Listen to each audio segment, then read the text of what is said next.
Hello everyone. Date है आज की 7 अक्टूबर 2020। आज हम इस वीडियो में कंप्लीट द हिंदू न्यूज़पेपर को एनालिसिस करेंगे, साथ में एडिटोरियल्स का भी एनालिसिस करेंगे और जो भी इम्पोर्टेंट टर्म्स इसमें न्यूज़पेपर में आएंगे उनको नोट्स के बेसिस पे डिस्कस करेंगे।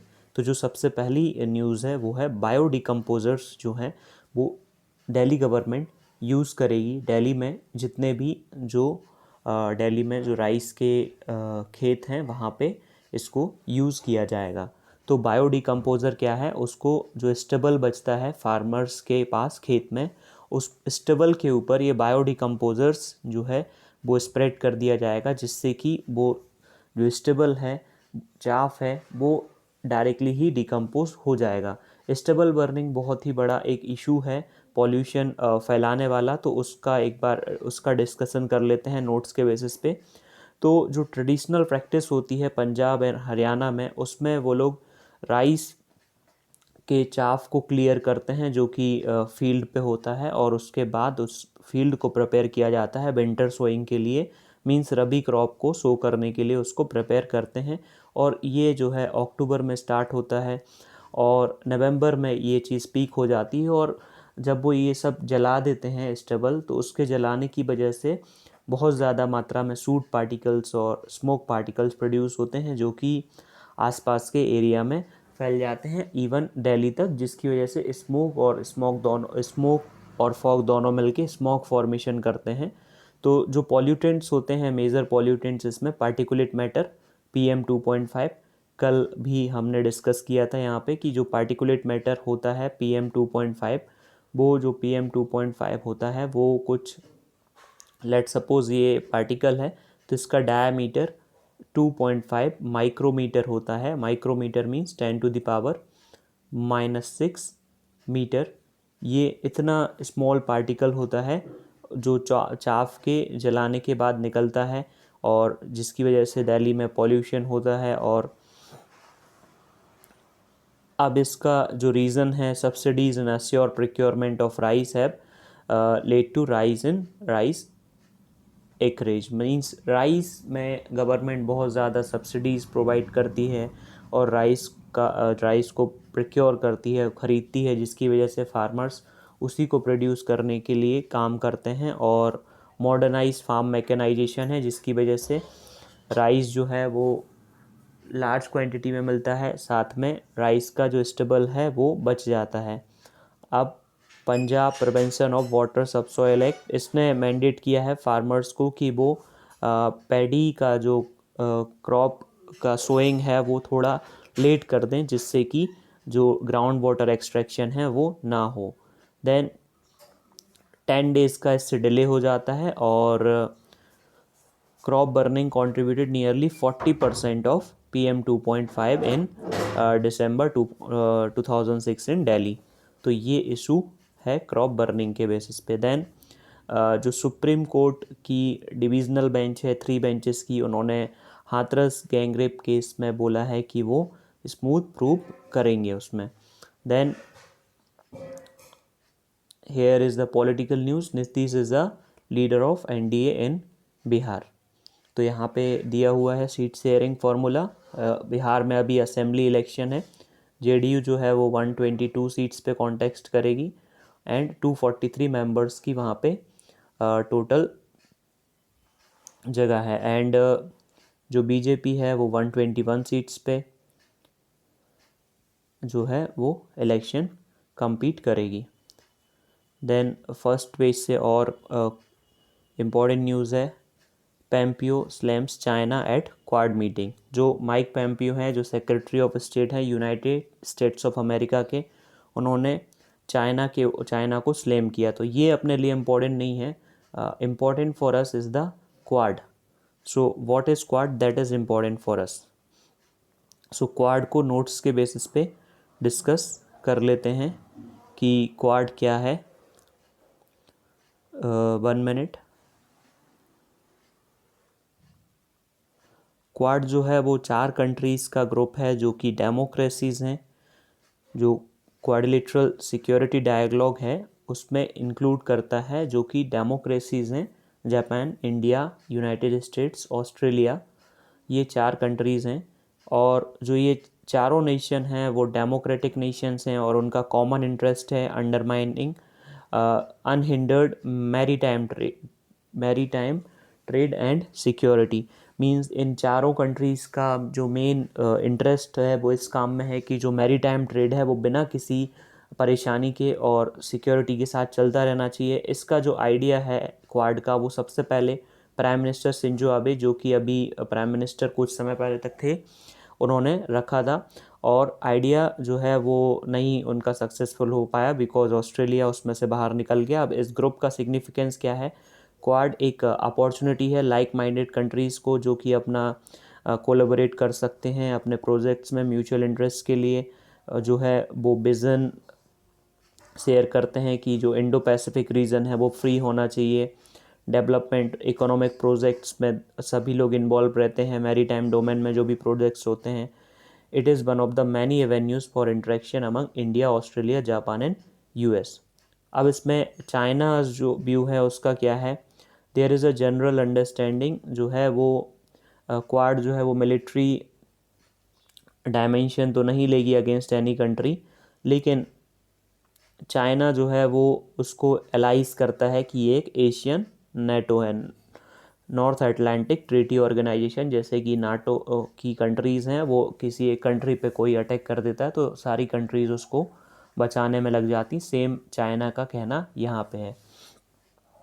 आप ये नोट्स एक्सेस कर सकते हैं, लिंक आपको डिस्क्रिप्शन में मिल जाएगा, तो आप ये टेलीग्राम का चैनल ज्वाइन करके डायरेक्टली सारे नोट्स एक्सेस कर सकते हैं। Then next one is 3 black hole researchers get Nobel prize for physics. अभी Nobel prize for physics announce किए गए, उसमें जो है वो 3 पर्सन्स को ये नोबल प्राइज़ प्रोवाइड किया गया। उसमें जो है ये जो लेडी हैं वो ऐसी 4th लेडी हैं जिनको नोबल प्राइज़ मिला है फिजिक्स में सिंस इंसेप्शन 1901 से लेके अभी तक। अब जो ब्लैक होल है वो क्या है? The term black hole refers to the point in space where matter is so compressed. जो मैटर है वो बहुत ज़्यादा कंप्रेस्ड हो जाता है, इतनी ज़्यादा ग्रेविटी प्रोड्यूस होती है कि लाइट भी वहाँ से निकल नहीं सकती। और इन्होंने जो और ऑब्ज़र्व किया था ब्लैक होल को, वो वर्ल्ड लार्जेस्ट टेलीस्कोप से किया था, और अराउंड 4 मिलियन जिसका ग्रेटर है जो मास ऑफ सन से, that pulls uh on surrounding stars giving the galaxy uh characteristic soul, जिसकी वजह से गैलेक्सी कुछ ऐसा सोल टाइप की हो गई है। Then next is not getting MSP for produce alleges farmers. Farmers का कहना है कि वो उनको मिनिमम सपोर्ट प्राइस नहीं मिल पा रही है जो भी उनका फार्म प्रोड्यूस है उसके बेसिस पे। तो नोट्स के बेसिस पे सबसे पहले फार्म लॉस को डिस्कस कर लेते हैं। अभी सेंट्रल गवर्नमेंट ने 3 जो है फार्म लॉ पास किए, और वो फार्म लॉ पहले सेंट्रल गवर्नमेंट ऑर्डिनेंस के बेसिस पे लेके आई थी, जब जो सेशन हाउस जो है वो सेशन में नहीं था। अब यहाँ पे issues and challenging pertaining to federal structure, ये पेपर 2 के सारे जनरल स्टडीज़ पेपर 2 के टॉपिक हैं। अब इसमें जो 3 बिल्स हैं, सबसे पहला जो बिल है वो है farm produce trade and commerce protection and facilitation bill 2020, then farmers empowerment and protection agreement and price assurance and farm services bill, then essential commodities amendment bill. अब हर एक बिल का डिटेल में डिस्कशन कर लेते हैं कि किस बिल में क्या प्रोविज़न है। जो farmers produce trade and commerce promotion and facilitation जो ऑर्डिनेंस है, उसमें ये प्रोविज़न है कि जो पहले ट्रेडिशनली क्या होता था, जो फार्मर्स हैं वो मंडीज़ में जाते थे अपना फार्म प्रोड्यूस को बेचने के लिए, लेकिन अब वो मंडी से बाहर किसी भी ट्रेडर को बेच सकते हैं, एंड इंटर स्टेट उनके ऊपर ट्रेड का कोई बैरियर नहीं है। और इलेक्ट्रॉनिक ट्रेडिंग भी वो कर सकते हैं, जैसे शेयर की ट्रेडिंग होती है कि कोई उनको बायर कहीं दूर मिल गया तो उसके बेसिस पे भी वो ट्रेडिंग कर सकते हैं। और स्टेट गवर्नमेंट जो मंडी टैक्स कलेक्ट करती थी वो भी अब प्रोहिबिट कर दिया गया है outside the APMC market. Next bill is farmers empowerment and protection agreement of price assurance and farm services ordinance. ये रिलेटेड टू है कॉन्ट्रैक्ट फार्मिंग। अब इसमें क्या प्रोविज़न है, इसमें कि ट्रेड एग्रीमेंट्स हैं सेल और परचेसेस के, कि जो फार्म प्रोड्यूस होता है उसके एग्रीमेंट्स क्या रहेंगे और जिस प्राइस पे एक ट्रेडर और एक फार्मर है उनके बीच में क्या प्राइस रहेगी, और साथ में रिटर्न फार्मिंग एग्रीमेंट जो है, जो क्रॉप उगाने से पहले ही रिटर्न फार्मिंग एग्रीमेंट फार्मर और जो ट्रेडर है या जो परचेसर है उसके बीच में हो जाएगा, जिससे कि सप्लाई है, क्वालिटी है, ग्रेड है, स्टैंडर्ड है, एंड जो फार्म प्रोड्यूस की प्राइस है वो भी अच्छी मिलेगी फार्मर को। देन एसेंशियल कमोडिटीज़ जो ऑर्डिनेंस है उसके बेसिस पे गवर्नमेंट ने जो serial, pulses, oil seed, edible oil, onion and potatoes हैं उनको एसेंशियल कमोडिटीज़ की लिस्ट से हटा दिया है। अब कोई भी पर्सन इनका जो है प्रोडक्शन, स्टोरेज, मूवमेंट, डिस्ट्रीब्यूशन कर सकता है फ्रीली। अब लेकिन सेंट्रल गवर्नमेंट ने अलाउ किया है कि रेगुलेट कर सकते हैं in time of bar calamity and extra ordinary price rise. अब ये एक्स्ट्रा ऑर्डिनरी जो प्राइस राइज होता है, अगर किसी जो है हॉर्टिकल्चर प्रोड्यूस जैसे कि कोई फल सब्जियां हैं उनकी प्राइस में 100% प्राइस राइज होता है, एंड कोई नॉन पेरिसेबल गुड्स है जैसे कि वीट, राइस वगैरह, उनकी प्राइस में 50% इंक्रीज़ होता है, तो फिर गवर्नमेंट उसको मॉनिटर करेगी। अब ये बिल जो है वो अपोज क्यों हो रहे हैं? These bills are being opposed because agriculture जो है एंड मार्केट वो हैं state subject, and they are coming under the entry 14 and entry 28 in the list 2, means state list में आते हैं। और ये जो गवर्नमेंट लॉ लेके आई है वो डायरेक्टली एनक्रोचमेंट लग रहा है। अब ये जो प्रोविज़न है वो स्पिरिट ऑफ कोऑपरेटिव फेडरलिज्म के अगेंस्ट हैं, ऐसा क्रिटिक्स का कहना है। अब जो सेंटर जस्टिफिकेशन दे रहा है कि जो फूड आइटम्स का पार्ट है कॉन्करेंट लिस्ट में, may be list entry number 29 के बेसिस पे। अब क्रिटिक्स का अगला व्यू है कि गवर्नमेंट इससे क्या कर रही है कि वो मोनोपोली को एंड कर रही है एपीएमसी की, जिससे कि हो सकता है in future government minimum support price को भी एंड कर देगी। और वन नेशन वन मार्केट का जो गवर्नमेंट ने कॉल दिया है, क्रिटिक्स का व्यू है कि वन नेशन वन एमएसपी होना चाहिए। क्रिटिक्स आर्ग्यू दैट जो लार्ज नंबर ऑफ फार्मर्स हैं वो उनको एमएसपी मिलता है अपने प्रोड्यूस के लिए, तो गवर्नमेंट को ये एपीएमसी में जो भी वीकनेस है उनको दूर करना चाहिए, ना कि एपीएमसी को ही हटा देना चाहिए।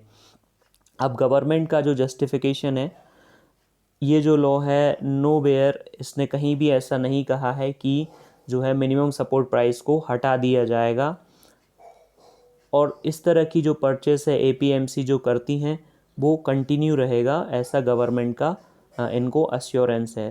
जो एपीएमसी है वो स्टॉप नहीं करेंगी कहीं पे भी फंक्शन करना, और ट्रेडर जो है उनको मंडी में ख़रीदने को दिया जाएगा। अब बस सिर्फ ये लॉ क्या करता है अकॉर्डिंग टू गवर्नमेंट, ये एक अल्टरनेटिव प्रोवाइड करता है उनको मार्केट में भी बेचने का। अब collection centre, cold storage, warehouse, silo and even the farm gate, कहीं पे भी वो बेच सकते हैं।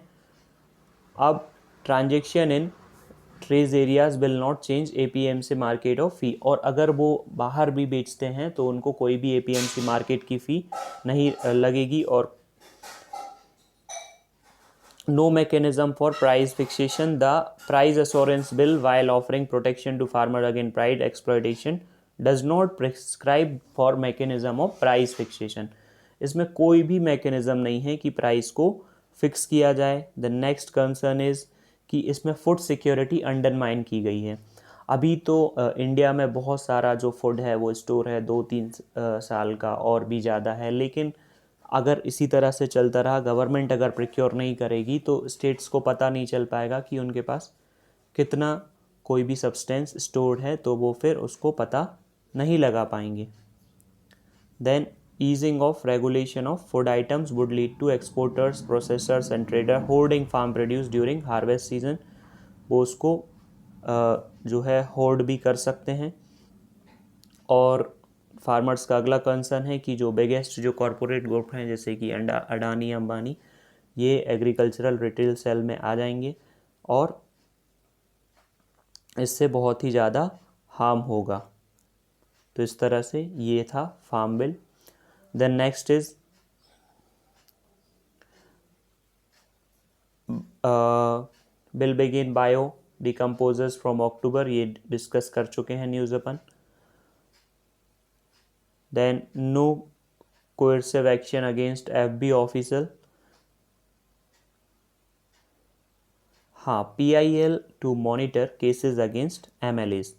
जो दिल्ली हाई कोर्ट है उन्होंने सेंट्रल गवर्नमेंट से पूछा है कि जो MLAs हैं उनके अगेंस्ट जो केसेस हैं उनको उनके बारे में उनका स्पीडी ट्रायल क्यों नहीं हो रहा है।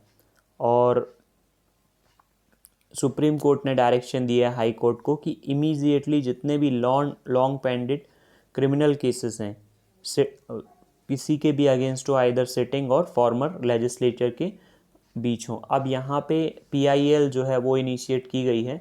तो यहाँ पे पहले ये देख लेते हैं कि 4400 क्रिमिनल ट्रायल्स जो हैं वो हेल्ड हो चुके हैं, लेकिन जो मेंबर्स हैं वो किसी न किसी बेसिस पे डिवीज़नल डिस्ट्रिक्ट कोर्ट से हाई कोर्ट जाते हैं और अपना स्टे ऑर्डर लेके और वापस से जो है वो अपना पॉलिटिक्स करने लगते हैं। तो इसके बेसिस पे उनके ऊपर ग्रीव क्रिमिनल चार्जेस हैं, जैसे कि करप्शन से लेके मनी लॉन्ड्रिंग तक।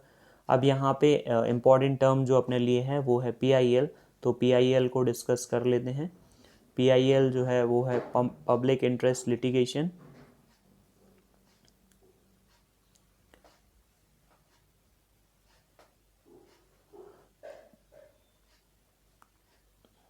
आप ये चैनल को ज्वाइन कर सकते हैं। एक्सप्रेशन पब्लिक इंटरेस्ट लिटिगेशन जो है वो अमेरिकन ज्यूरिस्प्रूडेंस, मतलब कि जो उनका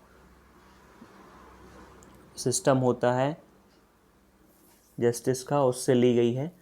where is design to provide legal representation to previously unrepresented group like poor and racial minorities, unorganised consumers, citizens को ये रिप्रेजेंटेशन देती है। जो पब्लिक इंटरेस्ट लिटिगेशन है वो कोर्ट में फ़ाइल की जाती है पब्लिक इंटरेस्ट के प्रोटेक्शन के लिए, जैसे कि पॉल्यूशन हो सकता है, terrorism, road safety, constitutional hazard etcetera.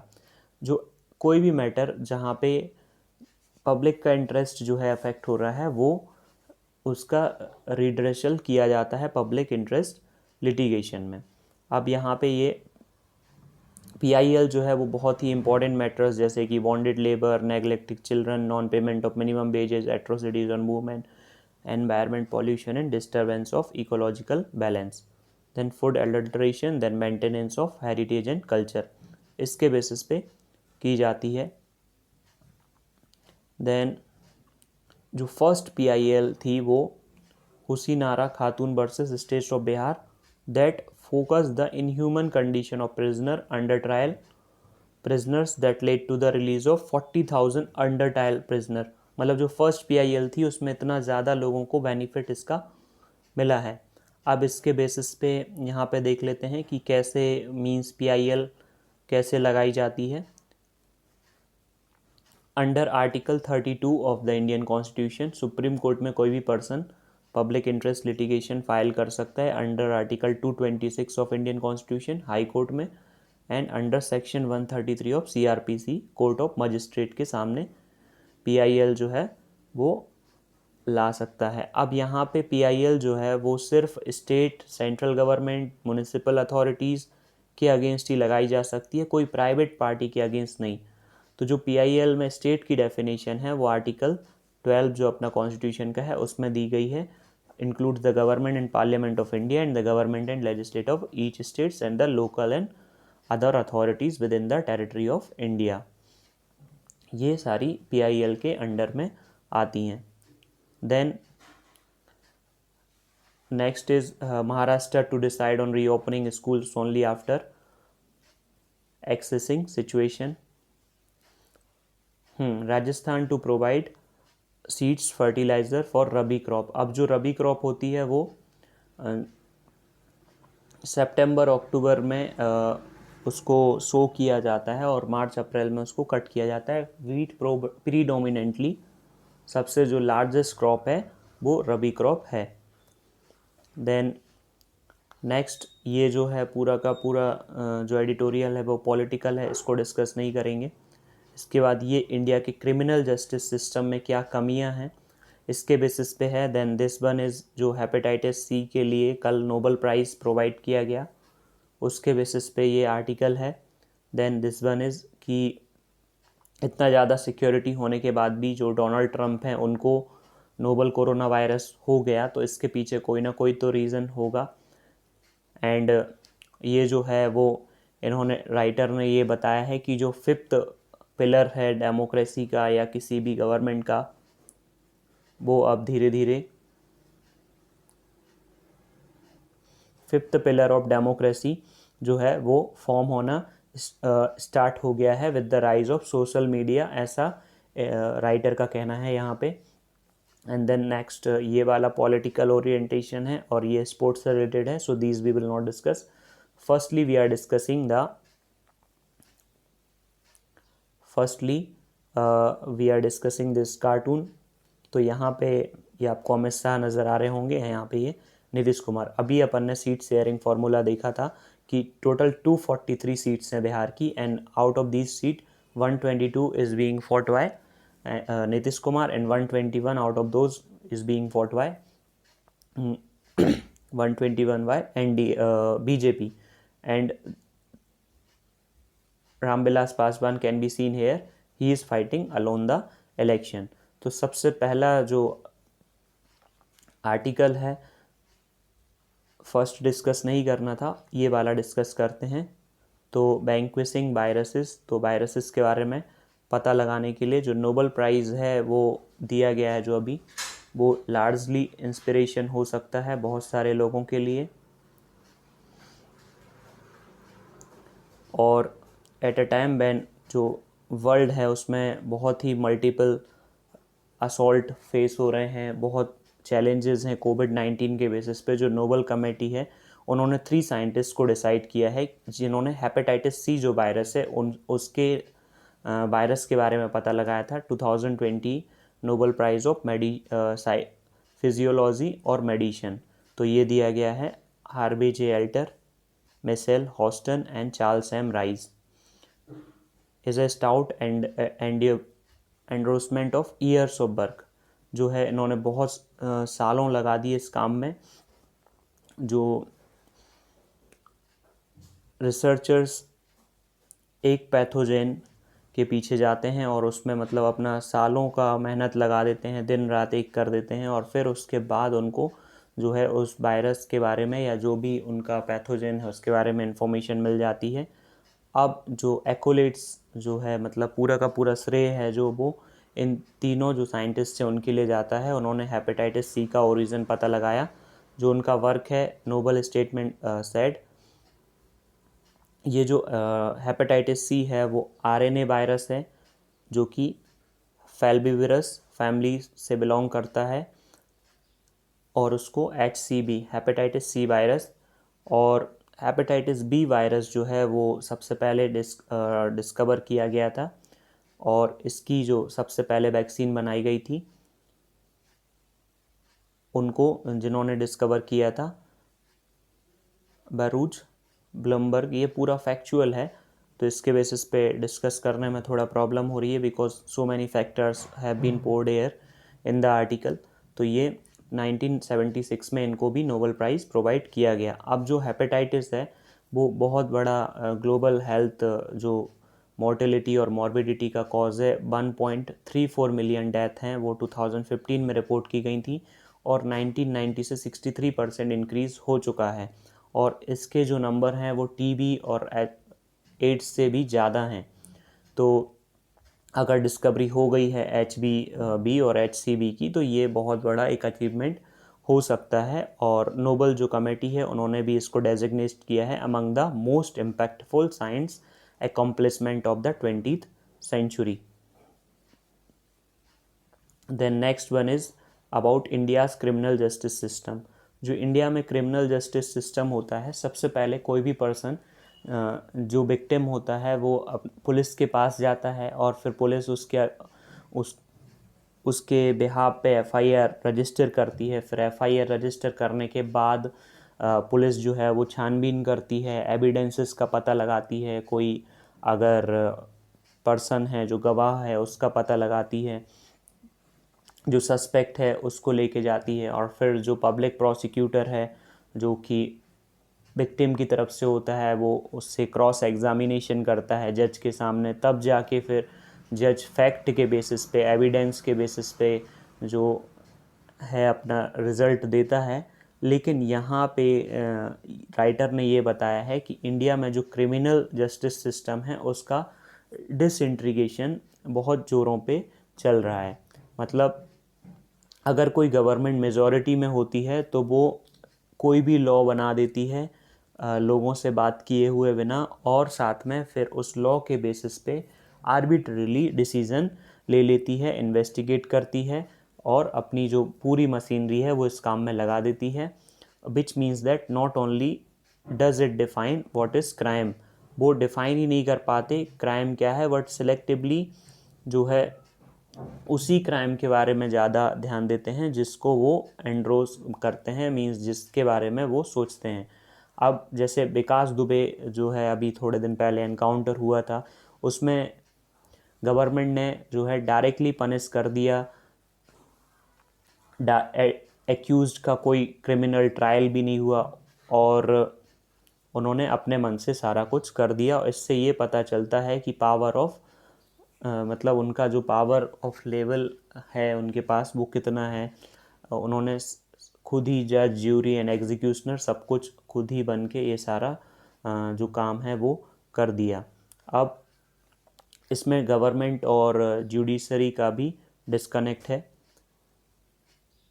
First जो है वो गवर्नमेंट और जुडिशरी के बेसिस पे है कि क्रिमिनल जस्टिस सिस्टम में उनके बीच में बहुत बड़ा डिसकनेक्ट है, और एग्जीक्यूटिव जो है उसके पास बोल्स्टरिंग पावर है जिसकी वजह से वो किसी भी पर्सन को डायरेक्टली, मींस अभी एनकाउंटर कर दिया था उसका, तो इसके बेसिस पे ये परेशानी है। Then unsurprising limitation of executive mindedness by the judiciary. अब जुडिशरी जो है वो एग्जीक्यूटिव को किसी भी तरह से जो है वो मॉनिटर नहीं कर रही है। इसके बेसिस पे अब क्राइम इन इंडिया जो डेटा है 2019 का, उन्होंने कंफर्म किया है कि ये जो ट्रेंड है वो डिस्प्ले किया गया for decades now. Our police जो अपनी पुलिस है वो सुपर एफिशिएंटली काम करती है। 15% पेंडेंसी है केसेस की यूपी में और 90% पेंडेंसी है कोर्ट में। मींस पुलिस तो अपना केस रख रही है आईपीसी क्राइम्स के लिए, लेकिन जो कोर्ट में वो केसेस पहुंच जाते हैं और फिर वो ठीक नहीं हो पाते, और पुलिस फिर हर बार नए नए केसेस कोर्ट के सामने रख सकती है। अब जब ये सिस्टम ऐसा हो जाता है तो फिर इसके बेसिस पे जो लोग हैं या जो एग्जीक्यूटिव है उनका विश्वास जुडिशरी के ऊपर नहीं रह जाता कि उनका जो केस है वो डिस्पेंस हो पाएगा टाइम बाउंड मैनर में कि नहीं, और इसके बेसिस पे जो एग्जीक्यूटिव है उसके पास बहुत ज़्यादा पावर आ जाती है। और एग्जीक्यूटिव के पास सिर्फ पावर है अरेस्ट की, कन्विक्शन उनके ऊपर कोई पावर नहीं है, बट वो पब्लिक के दबाव में ये सारा काम कर देते हैं। और कोर्ट जो है, कोर्ट में जो ट्रेडिशनली काम होता है, कोर्ट सबसे पहले फैक्ट देखता है, उसके बाद फिर डिटेल में सारे फैक्ट्स को एग्जामिन करने के बाद फिर बेल प्रोवाइड करता है किसी भी पर्सन को। कोर्ट सबसे पहले क्रॉस एग्जामिनेशन करता है विटनेस के साथ, जो भी पर्सन है विटनेस और एविडेंसेस हैं, हर एक मैटर पे जो भी दोनों के वक्तव्य हैं उसके बेसिस पे डिसीजन लेता है, ना कि कोई किसी जो पब्लिक की आउटरीच की बेसिस पे डिसीजन नहीं लेता। तो इस तरह से ये एडिटोरियल था। The next coming up Trump in the virus fight. अब यहाँ पे सबसे पहले राइटर ने इम्पोर्टेंट क्वेश्चन पूछे हैं कि सबसे ज़्यादा जो highest number of covid test किस कंट्री ने किए? यूनाइटेड स्टेट्स ने। अब जो भी पर्सन यूएस प्रेसिडेंट की रैली में जाता है या उनसे मिलने जाता है उसका प्री कोविड टेस्ट होता है, लेकिन फिर कोविड-19 जो है वो प्रेसिडेंट ट्रंप को कैसे हो गया, और सबसे पहले जो कंट्रीज़ जो है वो टेस्ट स्ट्रेटजीज़ को पिकअप कर रही हैं। तो उसमें मेन प्रॉब्लम ये है कि जो RT-PCR टेस्ट है जो रिवर्स ट्रांसक्रिप्टिव पॉलीमराइजेशन चेन रिएक्शन जो है उसमें सिर्फ सेंसिटिविटी रेट है 60 से 70%। मीन्स अगर आप उसमें कोई भी टेस्ट करते हैं तो 60 से 70% बस ये है कि रिज़ल्ट जो है वो सही बताएगा। हो सकता है कि 30% केसेस में किसी पर्सन को पॉजिटिव ना हो और उसको पॉजिटिव बता दे, और किसी पर्सन को पॉजिटिव है और उसको नेगेटिव बता दे। सेकेंड है rapid antigen test, that is also there, but उसमें भी 50 से 90% जो है उसमें भी सेंसिटिविटी रेट है। अब यहाँ पे जो ड्रग यूज़ की जा रही है उसके बेसिस पे कि एक लाइफ सेविंग पोटेंशियली जो है वो ड्रग दी जाती है, डेक्सामेथासोन, ये ड्रग दी जाती है। और इसमें बस यही है कि WHO को ये बोलना चाहिए कि मास्क का जो यूज़ है वो ज़्यादा से ज़्यादा लोग करें। The next important news is next important editorial जो है कि लास्ट पहले जो होता था टिल 1990s, उस टाइम पे जो भी आपको न्यूज़ मिलती थी वो ऑथेंटिक होती थी, लेकिन सोशल मीडिया के आने के बाद अब हर एक व्यक्ति न्यूज़ डिस्पेंसर का काम कर रहा है, वो किसी को न्यूज़ दे रहा है। तो उसके बेसिस पे जो है व्हाट्सएप, फेसबुक और ट्विटर के बेसिस पे उनके पास कोई भी जर्नलिस्टिक नॉर्म्स नहीं होते हैं, टॉपिक की उनके पास जो इन्फॉर्मेशन है वो भी बहुत कम होती है, और उसके बेसिस पे वो ट्रुथ लोगों तक प्रोवाइड नहीं कर पाते। अब यहाँ पे ये बताया कि जियो का एग्जांपल दिया है इन्होंने। जियो जो है उसकी वजह से और उनके राइवल्स की वजह से 500 to 700 मिलियन पीपल और ऐड हो गए हैं सोशल मीडिया पे।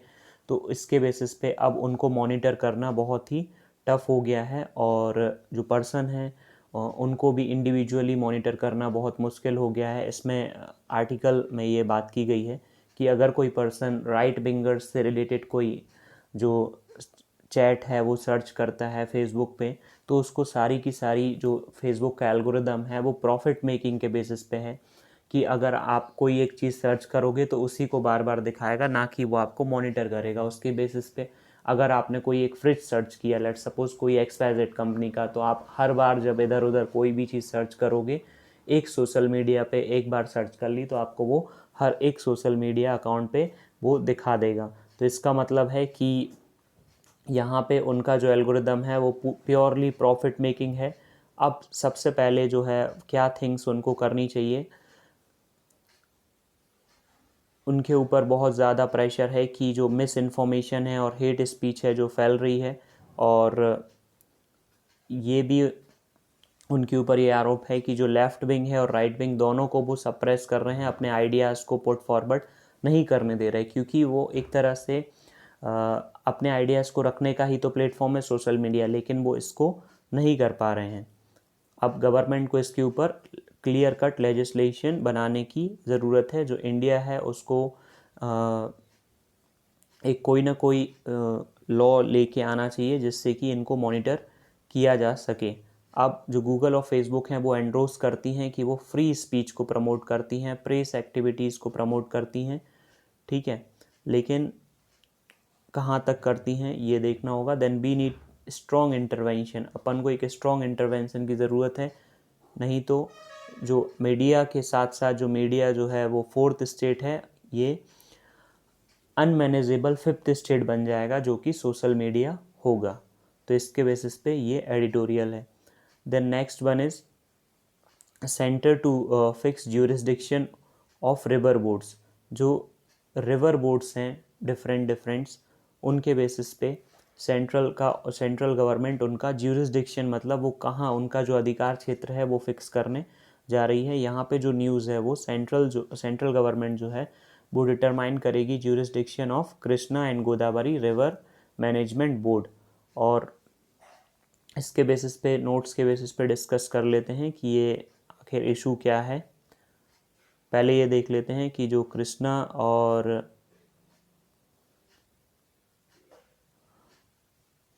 तेलंगाना एंड आंध्र प्रदेश जो हैं वो शेयर करते हैं कृष्णा और गोदावरी के बेसिस पे, और दोनों स्टेट्स के बीच में वाटर का डिस्प्यूट है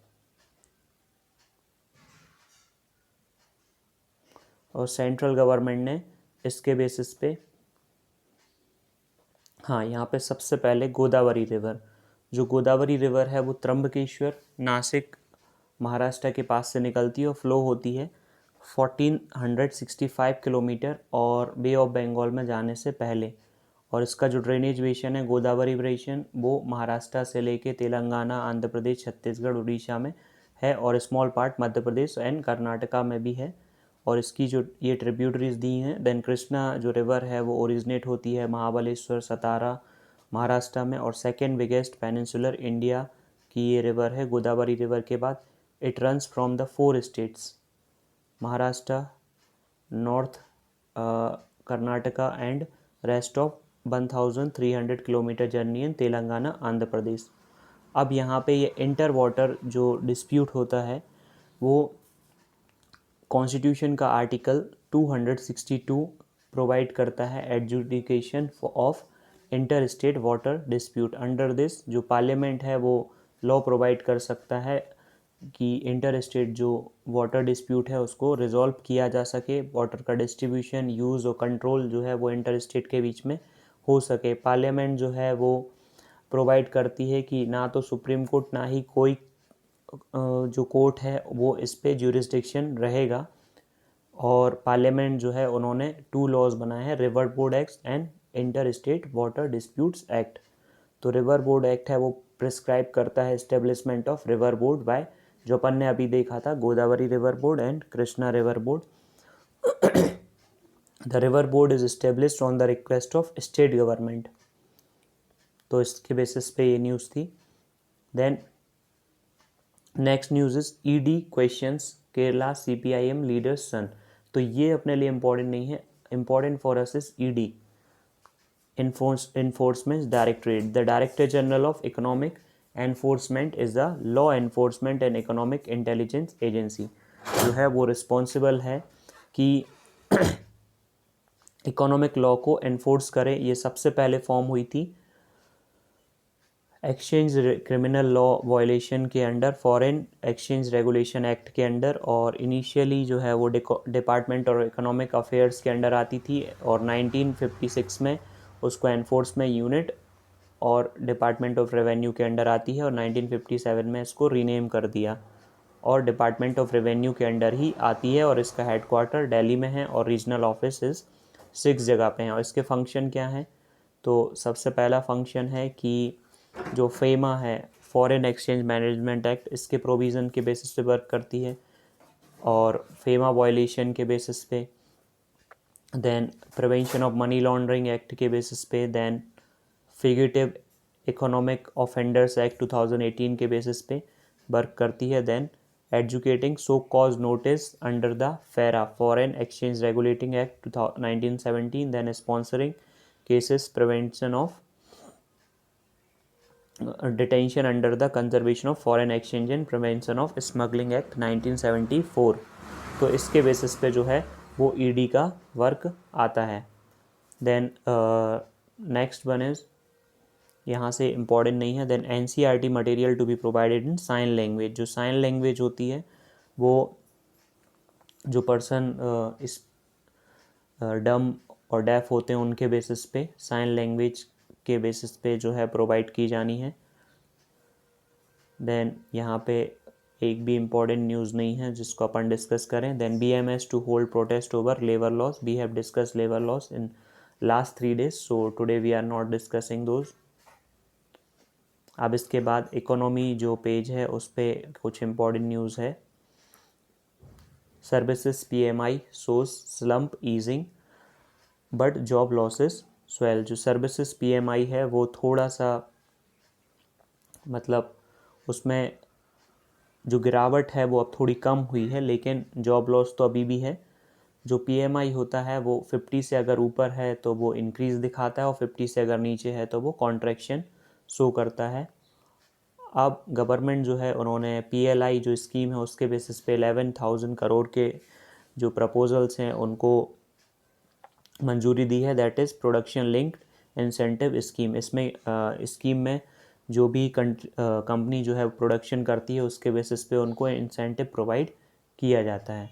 और अब नेक्स्ट है जो आरबीआई ने, उन्होंने अपनी जो मॉनेटरी पॉलिसी कमेटी है उसको री कॉन्स्टिट्यूट कर लिया है, तो उसके बेसिस पे 7 से 9 अक्टूबर के बीच में उनकी मीटिंग होगी। जो गवर्नमेंट है उन्होंने मंडे में अपॉइंट कर दिया है Amisha Goyal, Jayanth R Varma and Shashikant Bhide as a new external members. जो मॉनेटरी पॉलिसी कमेटी होती है रिजर्व बैंक की, उसमें 6 मेंबर्स होते हैं, 2 डेप्यूटी गवर्नर, 1 गवर्नर और 3 जो पर्सनस हैं वो गवर्नमेंट अपॉइंट करती है। तो उसके बेसिस पे मॉनेटरी पॉलिसी कमेटी बनती है। तो ये न्यूज़ है। Thank you very much.